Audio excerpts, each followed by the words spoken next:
save you. When former President Donald Trump signed an executive order to ban travel from predominantly Muslim countries, a Victoria, Texas mosque is burned to the ground just hours later. If Muslims here cannot peacefully come to their mosque and pray, what kind of freedom we have? 6 years later, the PBS documentary, A Town Called Victoria, explores how a quiet South Texas community must reckon with what drove a man to such hate. It's been a tough road to continuously see racism as a predominant issue. I'm Eddie Robinson, and stay tuned for a provocative panel discussion recorded live in front of a studio audience. We'll chat unguarded with the film's director, Lee Liu, and several members from the Victoria Islamic Center who were featured in the film. Oh yeah, I feel you. We hear you. I see you.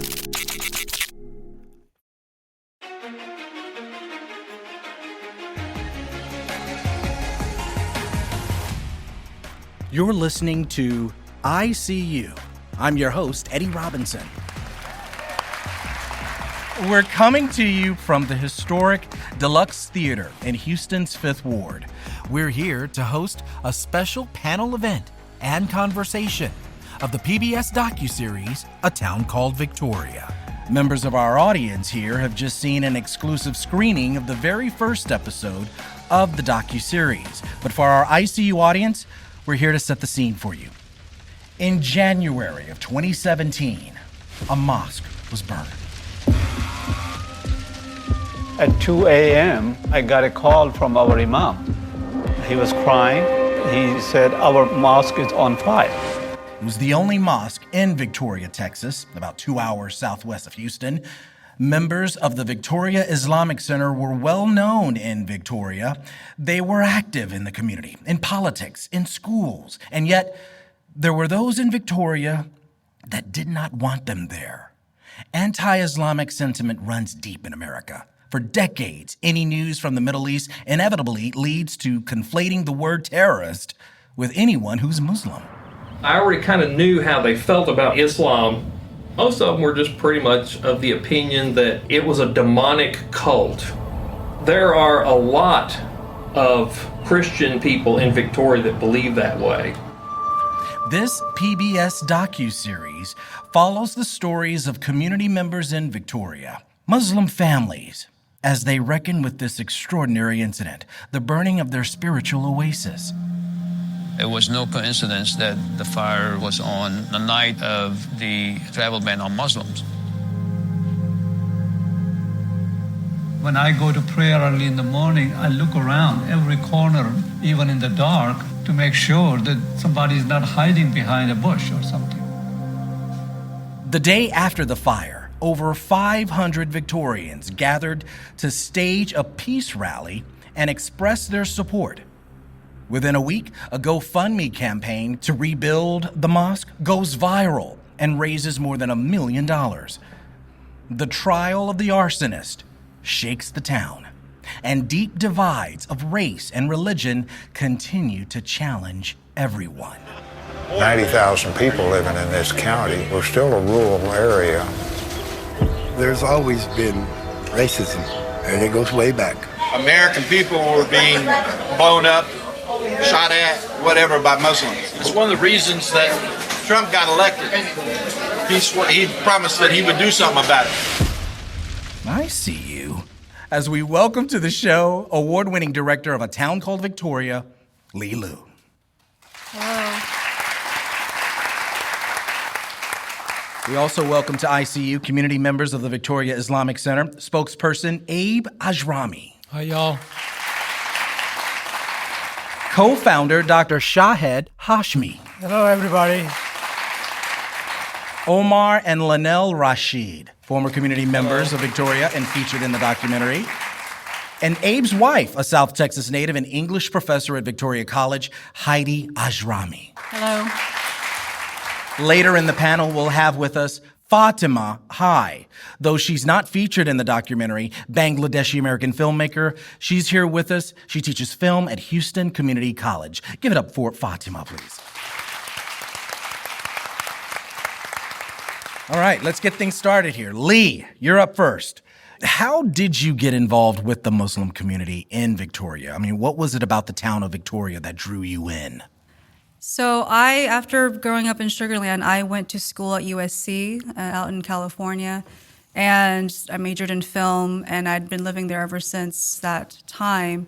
And when the news of the fire in Victoria broke, I was in my living room watching it live like anyone else that night. And the timeline between the travel ban and everything, it just felt so disheartening and tragic. And then I started to look on my Facebook feed, and so many of my former classmates from my high school were posting about the fire. And lo and behold, many people had deep connections to this community in Victoria. So I just began to feel like this was happening in our collective backyard in a way. But then the next day, when you saw the rally and all these people gathering to tell the community that they were standing in solidarity with them in that moment, that to me really showed what I missed so much about Texas and what I missed so much about small communities in general, that sense of connectivity and neighborly love, Southern hospitality, that frankly in Los Angeles, honestly, you don't really find, and you don't really feel as deep as you do in these parts. But at the same time, it was that incredible sense of warmth coupled with a hate crime in front of you. So that range of expression, that range of reality was something that I knew was really quite striking and interesting to explore. I'm Eddie Robinson, and you're listening to a special edition of ICU. Dr. Hashmi, you ended up in Victoria. You actually founded the Victoria Islamic Center, correct? Yes, my family was the number 2 family of Muslims in that town. Okay. There was another physician, and when we moved there, we started praying at each other's house. We got excellent support from the schools. My children were in the Christian schools, and they allowed us to go ahead and teach them our faith in place of them going to church. And gradually, a few more families came over. So by that time, we had a small house that we had started using as a temporary mosque. With the future plans, maybe we can build one. So we started to dream about building our own mosque. I designed some of the original planning. You could say personal touch in it. We opened it in May of 2000. And Abe, you're the spokesperson for the center. I mean, how did you get involved, and what led you to be a part of the Victoria Islamic Center? Actually, I was not the spokesperson. I was the money person. You were the money person. I was the treasurer so for much the more Victoria important Islamic there. Center. And when the fire started, they needed more people to speak to the media, and that's how I got to be in the front stage. And then Omar came in. When did you come into the Islamic Center, Omar? Well, I became a member of the Islamic Center as soon as I moved to Victoria. In fact, I'd like to acknowledge the children of a good friend of mine, Dr. Muhammad Khalil. Oh. His kids are here. They are the first family, Muslim family in Victoria. And I happened to meet Dr. Khalil. Wow, that's great. I met their father, Dr. Khalil, on the soccer field. And he invited me to come to the mosque, which was the small house Dr. Hashmi spoke about. And I just, became a member there, kept going to the prayers and made friends and became part of the community. About 4 years ago, I actually even ran for mayor here. Likewise, good to see you. Unfortunately, I lost. Nonetheless, I had a good run. Okay, so we've set the stage here. Now, here comes Lee Lu with a camera, a team of all kinds of people coming into Victoria, Texas. Did you find it intimidating? They're all in your face, the notion of, you telling your stories, your narratives. How did that feel, Abe? It was annoying. Sorry. I was probably her hardest client because initially, the fire is on, you're excited to tell your story. The next week, there is, people coming. The third week, you're building. After a while, it's like, Lee, come on. I need to pray. It's hard to focus, and you're like, and there's a camera flashing next to you, and you're like, oh God, I'm really trying, but she's really, But, and I apologize. I'm giving you a public apology here. I was the hardest one. She would call and text, and I was like, oh. It's one of those that if you talk to any trauma person, they'll tell you, once you pass that stage, you try to just forget about it. Dr. Hashmi? Yes, for me, of course, I didn't act like Avi did. I was welcoming her. In my opinion, she was a godsend. She really came with the open heart, open thinking about what the tragedy we've been through. But also, she was there during our potluck dinners, taking pictures of us eating and doing all those things, which kind of, I said, are you really going to film all that? But then after a whole year of accompanying her with all these thoughts and pictures and all that, it took 6 years for me to kind of put that incident or that tragedy behind. We had already built a new mosque and we were setting down, but then rekindle that tragedy back in our mind. Mm-hmm. Omar?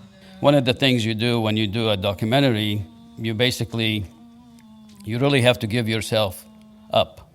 And I think kudos to Lee that she was able to build the trust relationship to where you can actually let go and let your guards down. Because there are some vulnerable moments and some personal moments, and she captured all that. It's kind of like giving you, the Muslim community, an eviction notice. You don't know what they are capable of doing. What is next for them?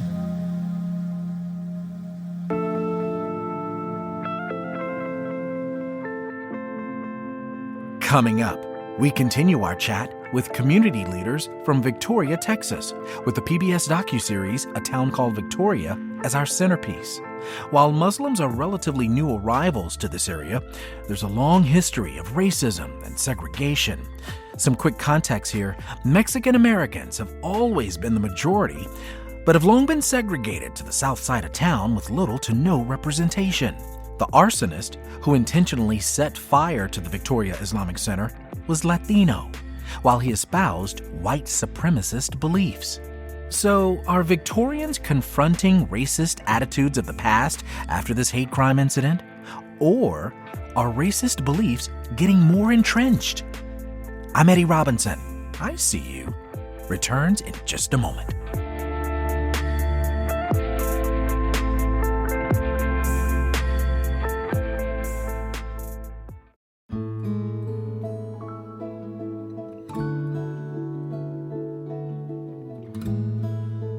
If you're enjoying this program, be sure to subscribe to our podcast, I See You with Eddie Robinson. You can hear all the past episodes and be notified when new episodes are released. Also, please take a minute to give us a review or comment. We love getting feedback from our listeners.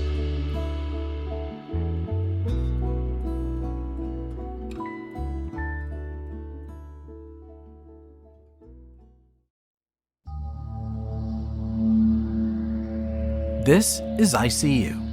I'm Eddie Robinson. Our special edition continues as we're featuring a panel discussion recorded live in front of a sold-out studio audience at the historic Deluxe Theater in Houston's Fifth Ward. Our backdrop is a PBS docuseries directed by Lee Liu entitled A Town Called Victoria. Lee has been a part of our panel, and we've also been chatting with Muslim community members from Victoria, Texas, who, despite being seemingly integrated into this conservative Christian town, they've found themselves living in fear after their mosque, their own local space of worship, was burned to the ground by an arsonist in 2017. One community member said, "We realized how openly we were practicing Islam, and just how dangerous that really was. Two of the Muslim leaders in Victoria, who were featured in the film and part of our ICU panel, married white women who grew up in South Texas. As lifelong locals, what's been their perspective on what's happened in the last few years, especially when you hear statements like these from Victoria County Justice of the Peace, Bob Whitaker. One thing about Victoria that is very nice about our community, we have not suffered through the real hard race relation problems that other areas have had. Victoria's been fortunate that we've been able to escape that. Would you all agree with that? Heidi, Linnell, I'd love to get your thoughts on that question. Yeah, that's my favorite part in the movie because it's such a lie. I grew up in Victoria. I'm born and raised in Victoria. I went to what they call the South Side School, where I was the minority. Pretty much everyone there was either Hispanic or Black. And it was really hard because I grew up in a household where it was not okay to have a friend of a different race. So I was kind of a sneaky kid. I can remember many times when I would tell my mom I'm having a party, and I would invite all my friends of different colors, and they'd come to the house and she'd be like, "Why are they here?" And it was so hard for me to understand, why can you not see that they are people just like us? So it took me a long time to really grasp that concept because I didn't see them as different, although it was pretty much ingrained in our household that that was not okay. And then as I grew up, I think I see Victoria sort of change a little bit. You know, you start seeing people marry of different races and such, but I had no idea about the Muslim community.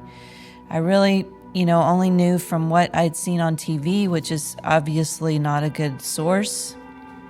And it's sad because even today, I feel like the community still struggles with this whole issue. And it really shouldn't be an issue anymore. But yeah, it's been a tough road to continuously see racism as a predominant issue. Although I hate that to say that, but it is what it is. It's Heidi here.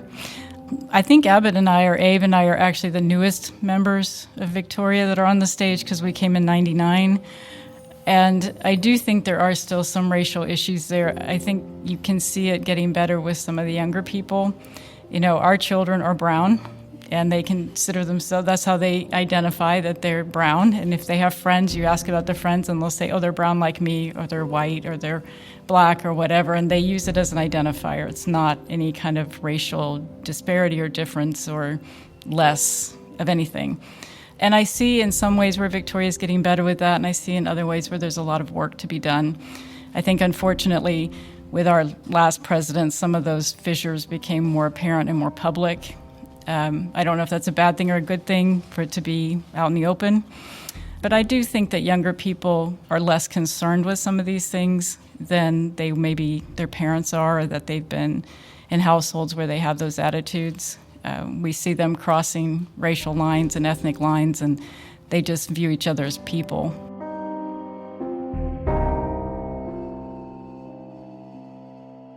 When we think of tragedies that happen, historically Black churches have been burned down in several cities across the South as an act of hate.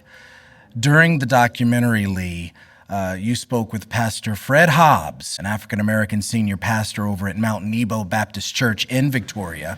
The incident of the mosque hurt me. Then to hear the president put a ban on Muslims, and we knew that was coming from the campaign to segregate one group is wrong. Shout out to Pastor Hobbs. He knows my aunt and her 3 children very well. They stayed in Victoria and were very active members of Mount Nebo. How you doing, Pastor Hobbs? Was there ever a discussion, Lee, about the connection between what Black churches have experienced versus watching the Islamic Center burning? I don't think there was a direct corollary, but I think what Pastor Hobbs really saw in the incident is, I think he really saw this mosque arson as the latest point in a timeline of racial violence in Victoria, because he brings upon that historical context with not only, his congregation, but his father was pastor before him. So hearing stories from his father, from his family about what that time was from before as well. And, the thing is about him and his participation, we always hear about just little tiny, small things like microaggressions or big things. He was rebuilding his church, the Mount Nebo congregation, to actually up safety concerns that they also had themselves. So we're often found in these kind of situations where we have to sort of build around something, build around a threat, build around a primary kind of fear, just so that we can survive. And I think he really saw that in this incident. We know the arsonist was Latino. Lee, you had access to his parents and had an incredible interview, a series of incredible interviews with them. I knew that there was a family that was also suffering and asking questions and searching for those answers. And because Victoria is a small town, through a connection within our crew, we were able to find an access point to the family. And I think the point where which we met them, and most of the footage you see in the show across the episodes, was at a point when these parents were trying to figure out what really happened and trying their best to be good parents in a situation that I don't think any parent wants to be in. Did you ever get the impression that the suspect's parents were in denial about their son's character, or did they simply not know that this side of their son ever existed? I mean, I think you could see in the film and judge for yourself. Okay. But I also think, what would you do in that position? If you were the parent in this situation, can you come to terms with your own self if your son or daughter did something like this?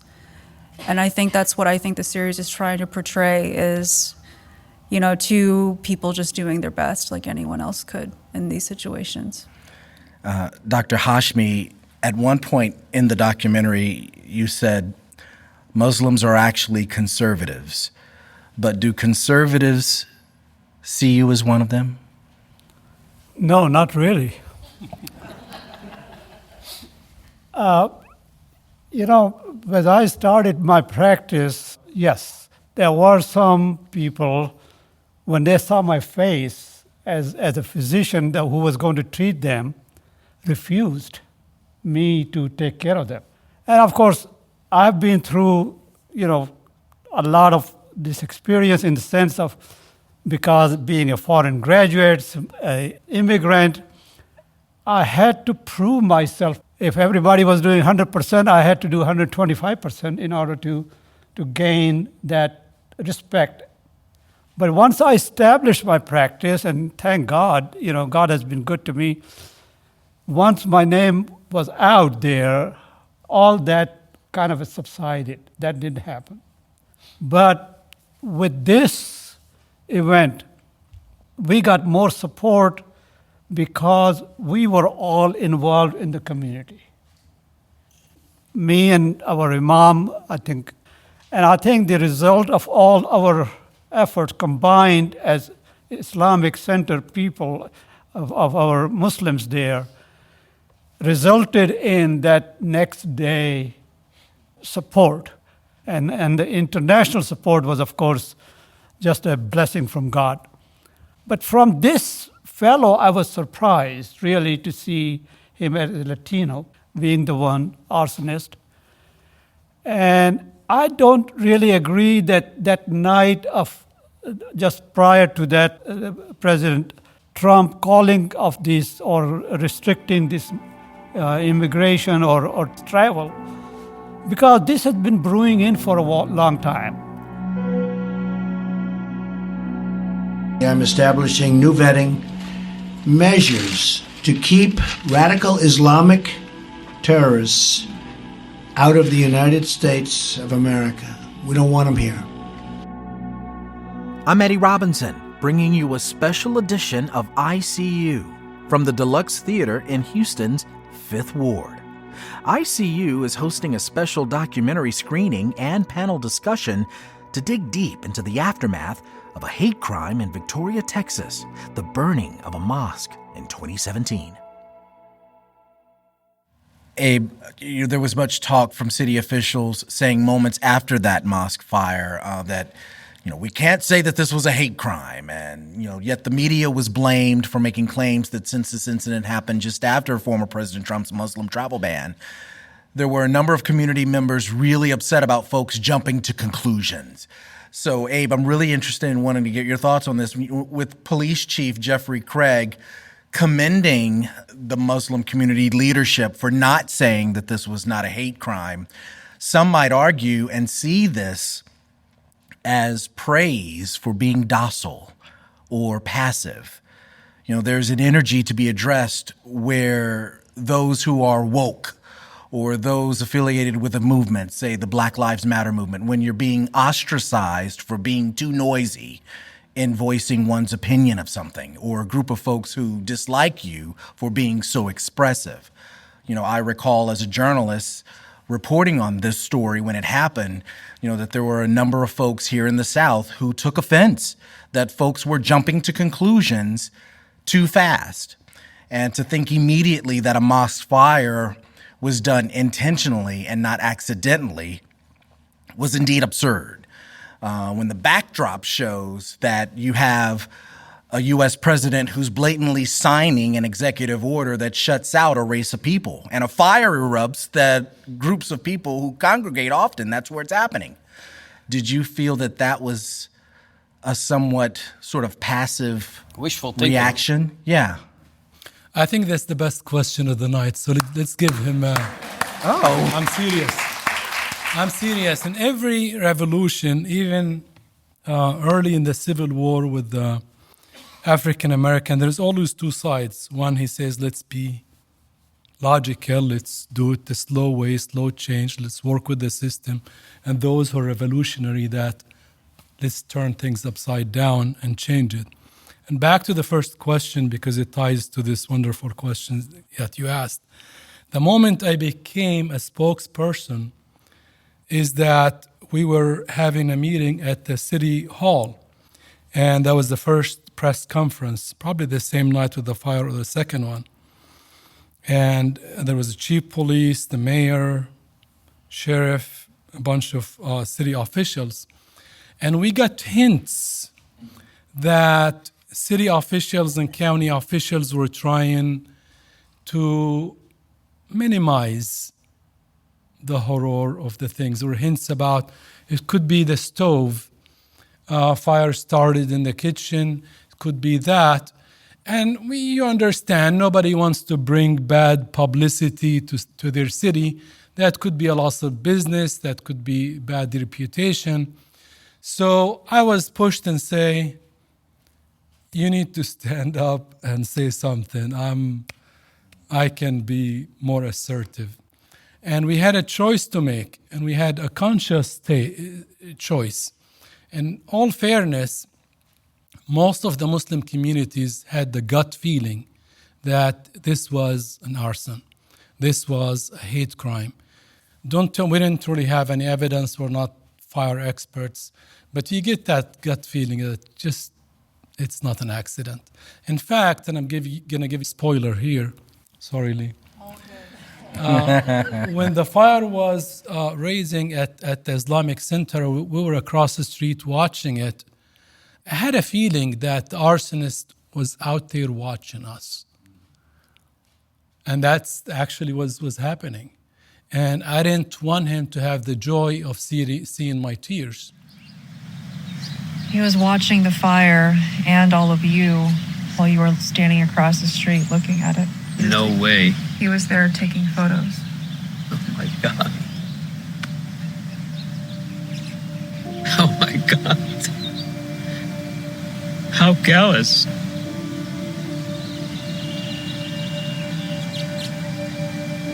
It's just terrible.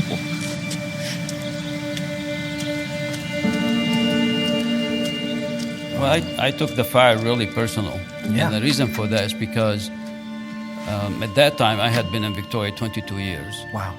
And since the day I set a foot in Victoria, I was active. And I would risk to say that probably I was the most active member of the Muslim community in the Victoria community at large. And I took pride in that as being as ambassador of immigrants, as ambassador of the Muslim community. And when that happened, I took it really hard. And I took it very personal. And then the whole incident, or prior to that, even during the Trump campaign, it started to trickle into my work.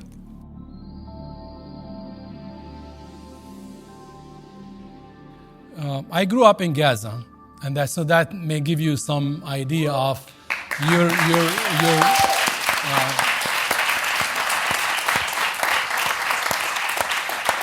in English they call it you have a thick skin.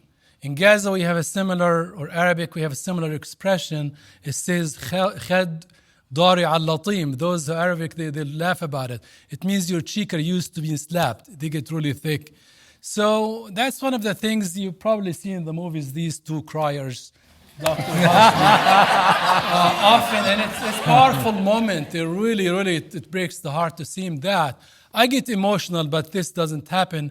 Your brain is always working because you've been in situations of life.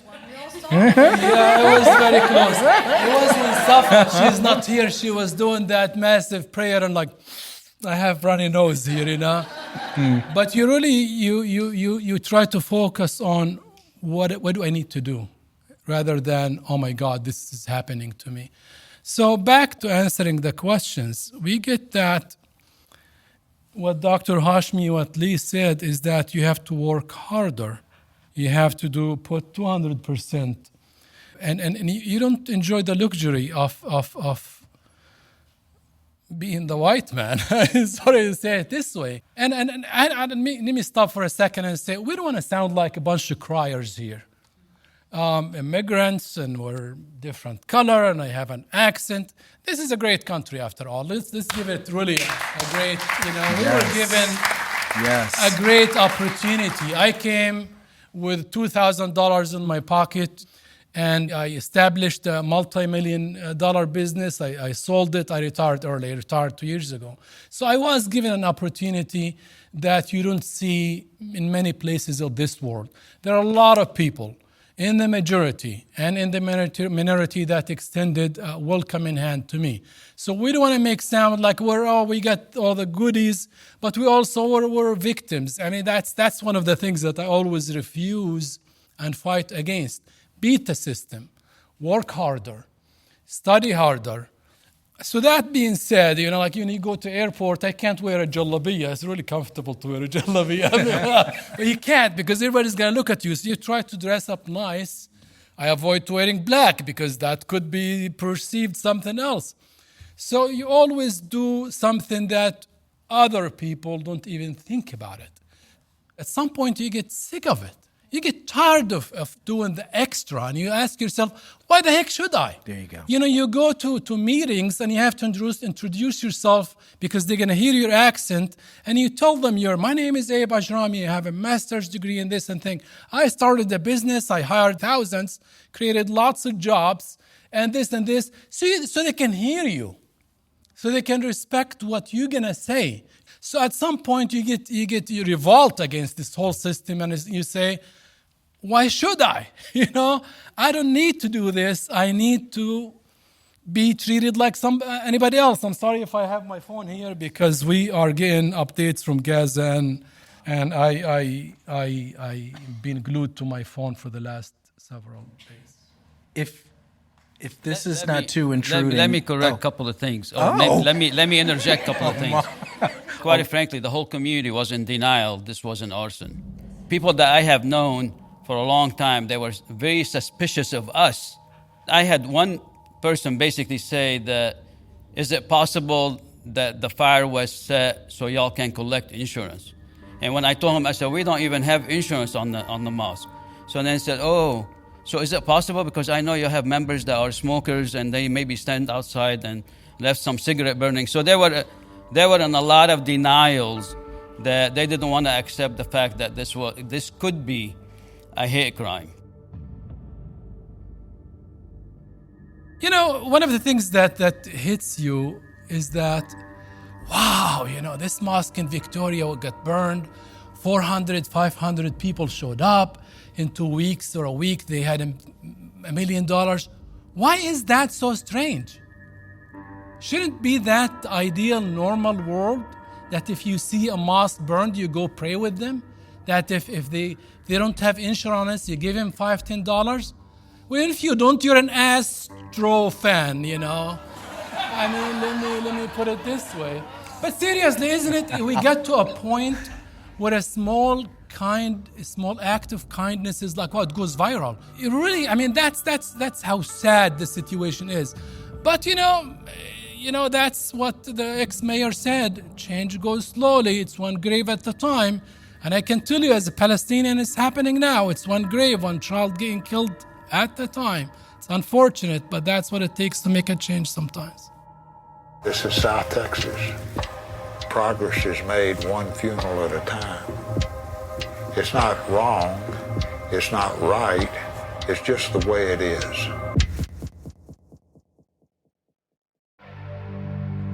Coming up, we wrap up our special edition of ICU as we continue to explore the PBS documentary, A Town Called Victoria. How does this South Texas community move forward and rebuild? Is there a way forward after the veil has been lifted on the hate that's been lurking in the shadows? And what lessons have these religious leaders learned? Be sure to follow us on social media. We're at ICU Show on Facebook, Instagram, and X. You can find photos and videos of our interviews and more. Follow us and join in on the conversation. I'm Eddie Robinson. I see you. Our final segment comes your way right after these messages.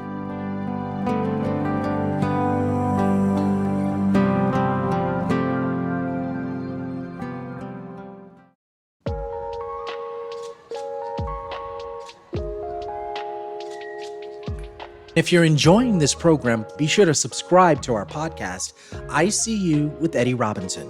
You can hear all the past episodes and be notified when new episodes are released. Also, please take a minute to give us a review or comment. We love getting feedback from our listeners.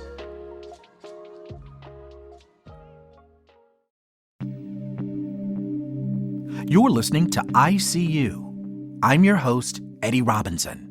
We've been chatting with Muslim community members from Victoria, Texas, who are all featured in a documentary on PBS entitled A Town Called Victoria. This 3-part docuseries throws a quiet South Texas town into the national spotlight when a local mosque erupts in flames. Be sure to check your local listings for when this program airs in your area. The film's director, Lee Liu, is also a part of our ICU panel.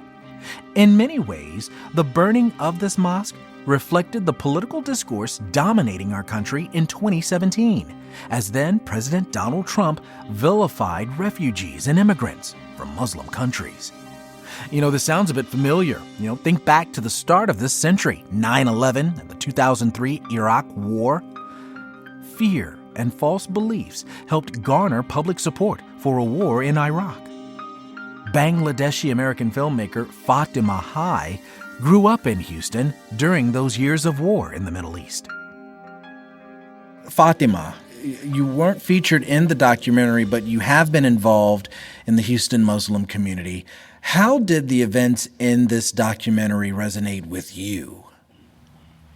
Growing up here, I was one of those Iraq War kids. And so I just remember being in high school and, just the amount of hatred people had at the time. Like, I know people see me and they think I've always worn hijab or something, but I didn't, when I was younger, I just looked like everyone else. We were all trying to fit in. And, people didn't even say that they were Muslim at the time. It's weird. These situations are very trying because I think it kind of forces you to reckon with who you are, your identity, where you came from, and what you're doing. So in an ironic way, I think that it just got me to look more closely at what I believed in personally and what I wanted to do with my life. So it resonated, of course, in that sense where it's a community. So I like the exploration of, this incident brought out all the different areas and aspects of what everybody thinks and feels. So you got to see the positive community come together. That wouldn't have even happened. People would just be quiet and sitting in their houses and say, well, those are Muslims and we don't really have anything to do with them. Even after 9/11, as horrendous as that incident was, there was a lot of, learning about Islam, ironically. Even now with, the terrible things happening in the world, I think it's an opportunity for people to do research. They're going to Google things and be like, well, what is happening? And try to learn more. Lilu? There's always this inner turmoil and struggle and anxiety that happens when these things occur. And those things are silent, and often there's just some stuff you can't heal from. I think what the series does show is that even though, from the outset, there's this positive story, right? There's the fire, they got their money, they got the support, cameras go away, they're fine. What I think from me staying and annoying you for all those years is I felt like the remnants of this incident very much are still reverberating in this community, that the scars are deep and internal. Yeah. This is a question that we always ask our guests, and we're going to ask Omar, Dr. Hashmi, Abe, and then Lee, you're going to be the last to answer this question. But first, Omar, what life lessons have you learned about yourself thus far? I learned that you have an obligation to do good, no matter where you are. Yeah, there will be adversity. There will be some people that make hateful comments, but you gotta. My mom used to tell me you don't wear Velcro, so you need to nothing sticks, so let it go. And I think over the years, that's what I have learned about myself, is that I am able to jump and help where help is needed. Dr. Hashmi, you're a spiritual elder here. We would love to hear your thoughts. No, I'm not the spiritual part. Oh. I'm an elder, but not a spiritual. With this event, really, it goes back to I did my best. We started our family there, and by God's blessings, we have been good, and people have accepted me in the best way that they can. There are going to be some who are not going to be happy with you, no matter what you do. So leave it up to God and take care of things with the best way you can. Abe? So one of the things that I thought about is that I have to credit Mayor Raleigh McCoy, who's the architect of the new mosque. He became a mayor and he passed away 3 years ago. The term is called the human family.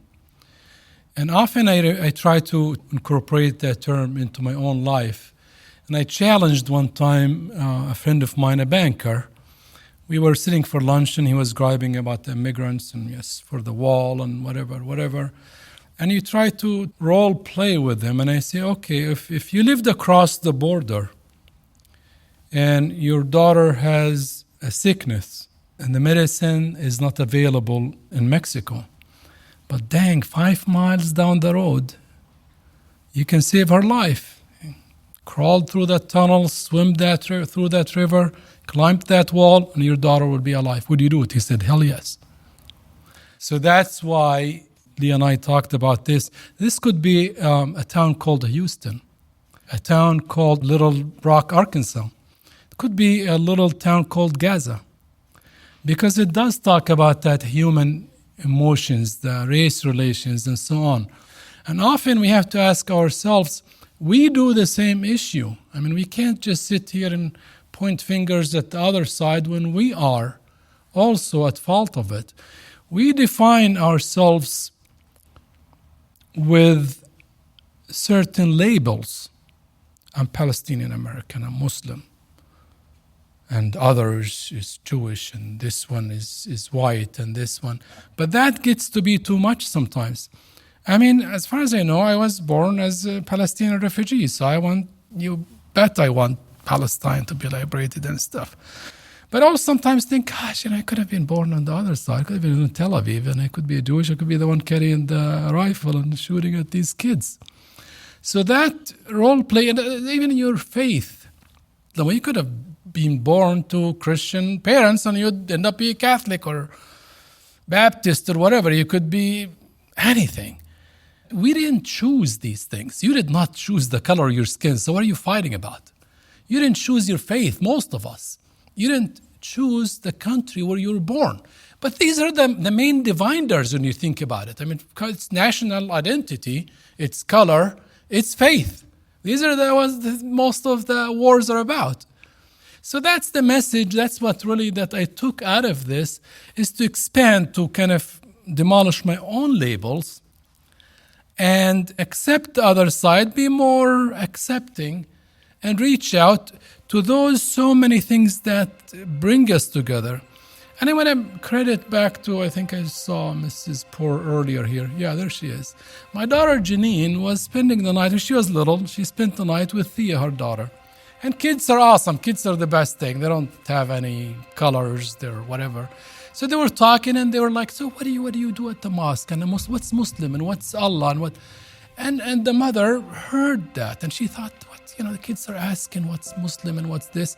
So she took upon herself, we're going to arrange for visitation for all, kids and adults to visit the mosque and visit the church and visit the synagogue so we can learn from each other. This is really a very trial and very tough time. And silence is not being neutral. Silence is being partner to crimes. Your conscience will ask you, or God will ask you, if you believe in the day of judgment, of what did you do? We always wonder Holocaust, how did the world allow 6 million Jews to be burned? What were you doing? Why didn't people speak up? It's happening now. You watch it on TV, you see it streaming on your phone. Do something about it. Hospitals are collapsing in Gaza. There are thousands of children that are dead. There are some under the rubble screaming. Some have cell phone calling, saying we're alive, but nobody can get to them. No equipment. Nobody can get there. We're talking about whole blocks are dead. Whole families are dead. I have 3 cousins with their families died. 114, Ajrami family, another family is 6, another family is 6. Can you imagine one of the 6 families? It's the cousin, his mother, his wife, his 3 children. And these are not numbers, these are people. Let's not just be all keyboard heroes. Call, donate, speak up, join a demonstration, whatever it takes, but let's stop it. This is not about politics now. This is about saving human lives, and we have the power to do something about it. So please do. Thank you.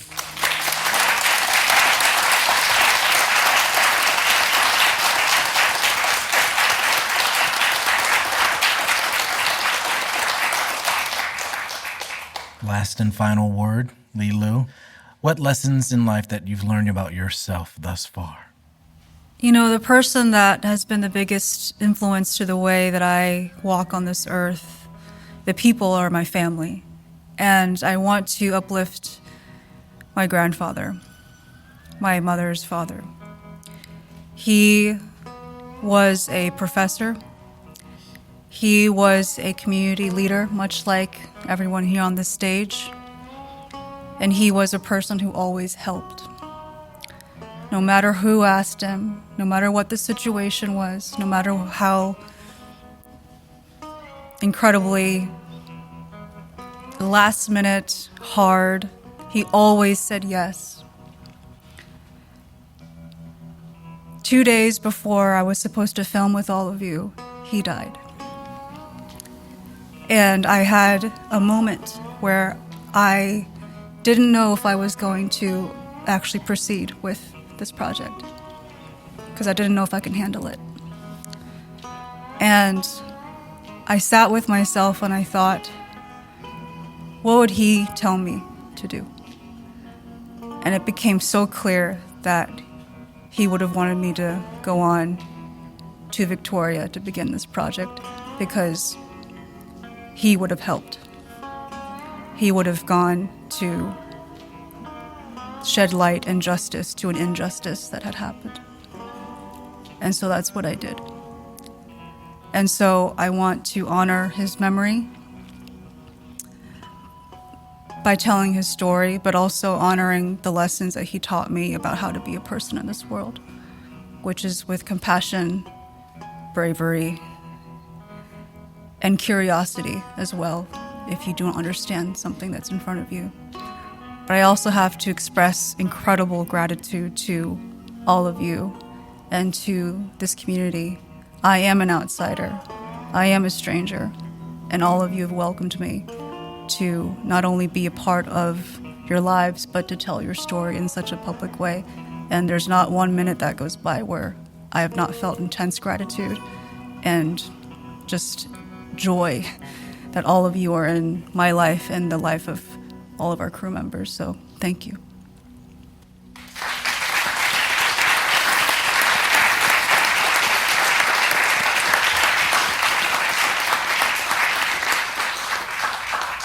Wow. As we wrap up this conversation here, I'd like to thank each and every one of you on this stage. Thank you so much for being vulnerable. Thank you for being authentic. And thank you for being guests on ICU.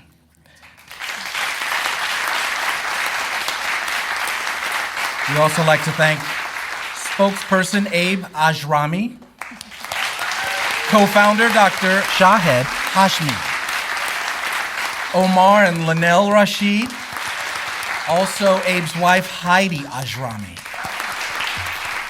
Fatima Hai, also here with us. Our incredible team includes Technical Director Todd Holzlander, producers Laura Walker and Mincho Jacob. Special thanks this week to the Southwest Alternate Media Project, Real South, and the staff at the Deluxe Theater in Houston's Fifth Ward. ICU is a production of Houston Public Media. Follow us on Facebook, Instagram, and X. We're at ICU Show. Subscribe to our podcast wherever you listen and download your favorite shows. I'm your host and executive producer, Eddie Robinson. And I feel you. We hear you. I see you. Thanks so much for listening. Until next time.